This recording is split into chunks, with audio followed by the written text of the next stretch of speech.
Hi there, I'm Ange and welcome to my channel if you're new, and if you're not new, welcome back. Today's video is a bit different. It's a time to talk and it's about everybody's favourite hot button subject at the moment. The latest coronavirus doing around. Now I say the latest coronavirus because, well, basically you can tell I'm a little bit sick right now. I have what is known as the common cold. Don't worry, a doctor has verified that for me, and I am not carrying the coronavirus. And the common cold is a form of coronavirus. So was SARS, and so was, Middle East respiratory syndrome.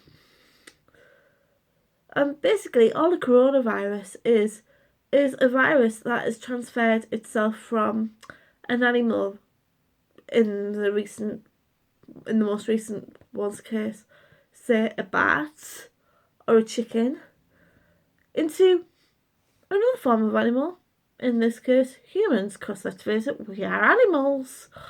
Now I've noticed in the prepping community a lot of people are sort of being extra about this, contagion kits and, survival guides for how to survive coronavirus. And at the end of the day, it's kind of garbage. I mean, let me explain why I say this. If you're taking sensible precautions, the same kind that you would to avoid catching a cold, for example, then you're doing everything that you need to do to avoid catching coronavirus. And basically, all you need to be doing is washing these things frequently, and that's it.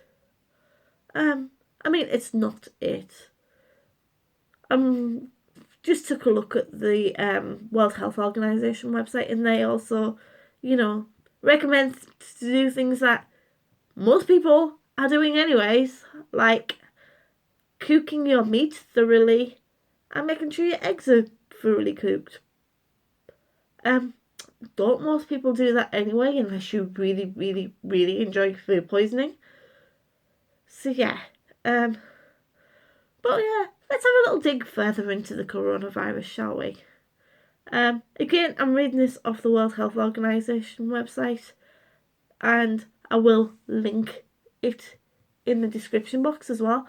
But basically, common signs that you have been infected by a coronavirus include, respiratory symptoms like shortness of breath, or a cough, or fever, or breathing difficulties, and that kind of thing.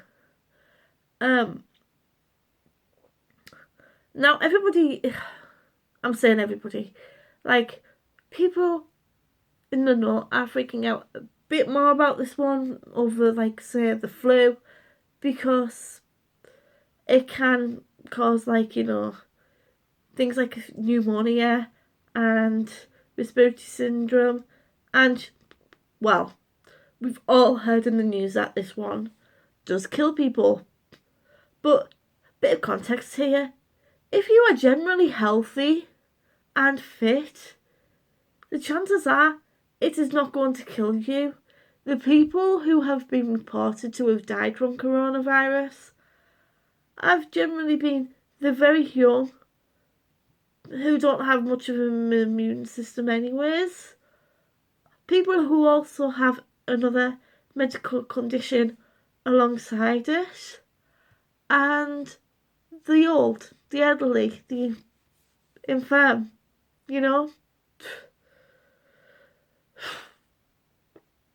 It's sad, but we need to keep that bit of context.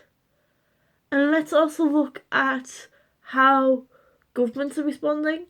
I mean, I'm putting China aside from this one, from where it first spread, because I just am. Their initial response was not great. But I'm going to use my own country of England as an example.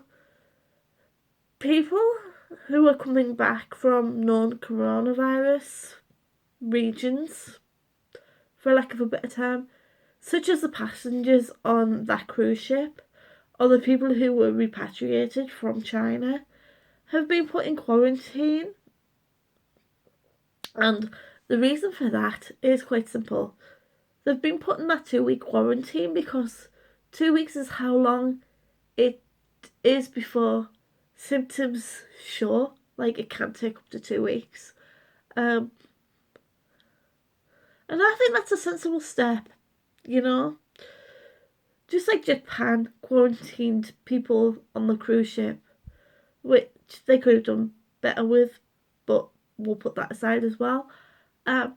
So, and the people in quarantine have been getting tested regular, and those that have been found to have coronavirus have been took straight away to specialist places. And let's pick up the NHS on this one, because them specialist places who do treat infectious diseases, they know the bread and butter on this one. They're going to have everything in place that is going to stop this infection getting into the public. Now, as I started recording this video, I did hear an announcement about people coming back from certain places in Italy and how they've been asked to self-quarantine. Again, it's a sensible step, but it's that like line between basically keeping people captive and trusting the public to do the right thing, which, you know, given past results, but people who are coming back from them regions in Italy are being asked to self-isolate for 14 days and then contact the NHS if they are shown signs of symptoms, which again is sensible. That does rely on like them people doing that, but there is that, you have to have that balance, I guess, is what I'm saying. You know, so I honestly think like the chances of a coronavirus sort of doing like a zombie outbreak in this country is like that much. And they do have things in the back pocket that they can bring it out should people not follow the advice, shall we say. There is laws in this country that would allow the government or authorities to say, actually, yes, you have to, and if you don't, we're going to make sure that you do.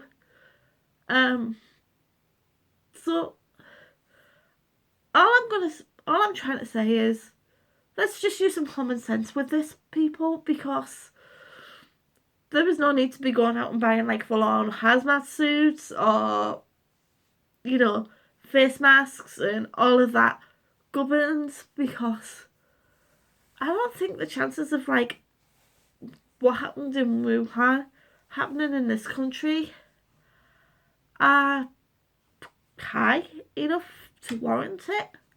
I mean, yes, please, for the love of God, wash your hands and do it properly. Make sure you get them little nails and in between your fingers and like actually using soap, because that is the best thing that you could do to prevent catching an infection.